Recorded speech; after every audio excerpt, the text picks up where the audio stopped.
our next speaker, who is Vineet Bansode, who's the founder of Graphology Research Institute, a TEDx speaker and author. I first heard of what Vineet is doing in a podcast by dear friend Sandeep Kulkarni, who's a renowned Marathi film actor and producer. And I saw his podcast called Bade Aam, in which Vineet was talking about how graphology, the science of studying handwriting signatures, has so many use cases that I have absolutely no intention of stealing Vineet's thunder. I would like to pass on the mic to him, where he's going to grapple with this question that we have posed to him, that if international security agencies can use it closer to home in our ecosystem, in the startup ecosystem, can't we use graphology as a tool for due diligence? So on that note, Vineet, your time starts now. Over to you. So thank you, Sachin, for this opportunity. Without wasting my 10 minutes, I'll directly jump to my topic because it's very difficult to explain such a new topic, which is graphology. I've been doing graphology for the past 20 years now, and this is my full-time profession. I work with corporates, and the question is, can we use this or understanding the mindset of co-founders or maybe doing some kind of analysis? Definitely, because we are already doing it. But let me tell you what graphology is all about. Graphology is actually understanding the mindset of a person. It's like we have a ECG machine for the heart. We have the handwriting and the signature for the mind. And it's a very old, science which is thoroughly practiced in the European and US countries. But India, it is people have started now accepting. I do this, with corporates, and I also am on the panel of many co-founder, or you can say incubation centers to help, the founders. Now, how different it is from psychometrics, because the moment we say we can read people's character or behavior, it's directly compared to a psychometric test. So psychometric is basically based on asking you some questions, and I'm sure people who have given multiple psychometrics, after a time you actually kind of crack what the question is and how you can do that. That is one. And secondly, the psychometric test is extremely good for certain, aptitudes rather than the tendencies of a person. So the core difference between graphoanalysis and psychometric test is we can go to an extent of identifying some tendencies which are not yet revealed in the personality. For example, a very common challenge that we see in founders is that during the struggle period, they are very motivated. They are very connected, bonded, wavelength is matching, etc. But as the organization grows, and people start experiencing money, power, and fame, a subtle, personality trait which was not visible for many years start coming out. Or what is the size of people's expectation or goals? That can't be seen in any kind of test or any kind of even background screening. Many organizations go and see the background screening of a person, or we do the background verification of a person. But all those things are from the way the person is behaved in the past. So a person who is behaved in the past is one history, but the hidden tendencies that a person can have, which are not yet revealed to the world, is the area of concern. And that's the reason we continuously say this statement to in our day-to-day living, that I never expected this person to behave like this. And that is the area we actually focus on.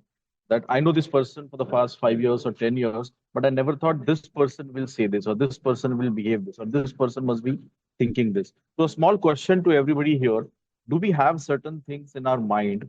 Maybe it could be an opinion, it could be some thought about some very sensitive topic in the world.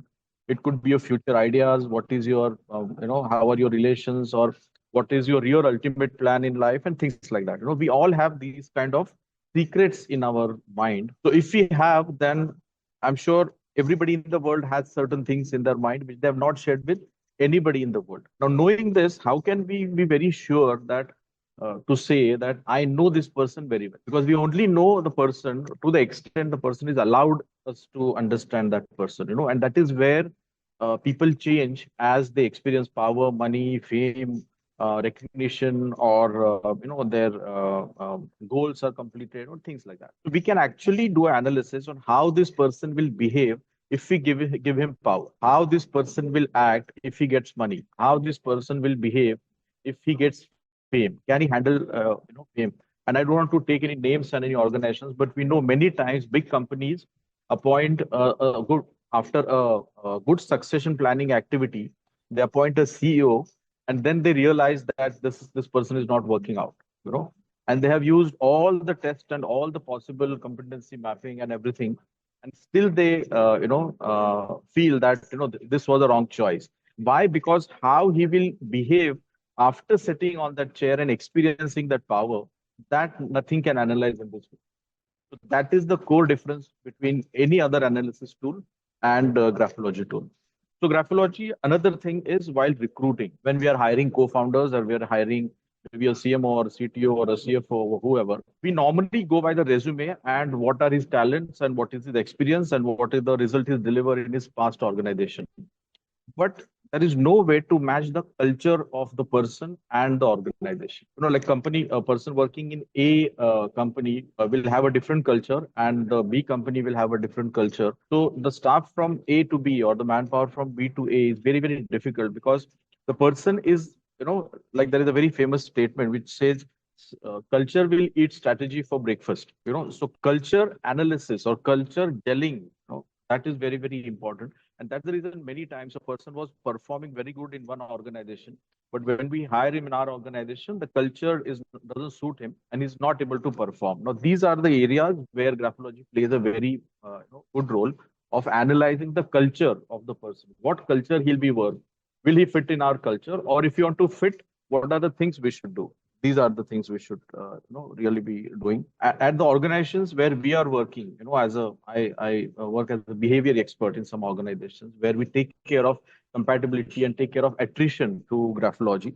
We have brought down the attrition rate significantly down, almost to 0% in many organizations, because while taking the interview or taking the interview process, we include graphology as one of the tools along with all the other interview processes. It takes time because we reject more people who are not matching. So the HR manager gets a little irritated, but we have to go to that stress. And because the attrition comes down, it ultimately impacts your bottom line. Because if you recruit a wrong person, the best person you have gets busy in teaching this person. The new person that you recruited will not deliver much in the first 3 to 5 months, and all this time is at the cost of the company expenses. So if attrition is controlled properly, it directly impacts the bottom line. And another thing is it's a human behavior to connect easily to people like us.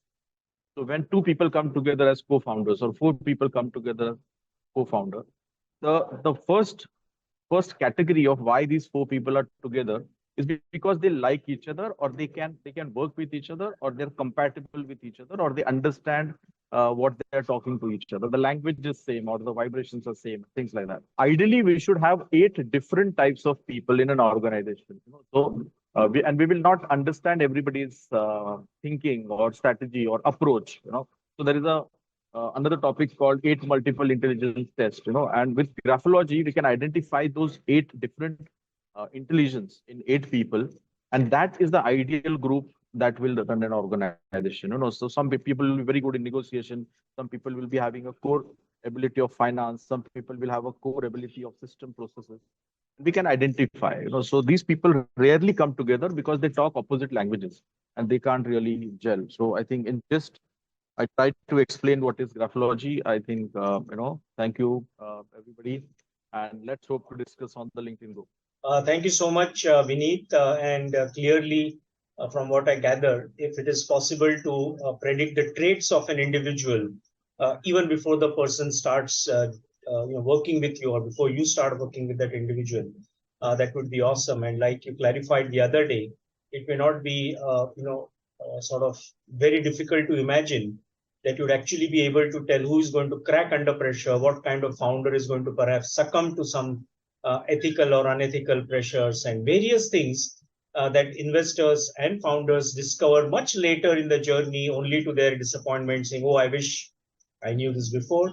I think the day is not very far off, Vineet, when experts like you will lead the way, and graphology will be something that investors and founders will insist on before shaking hands with each other, because I'm sure there are some founders here, on the bridge, who might be thinking, "Oh, I wish I had this tool before I took the investor in. I would have come to know a little better."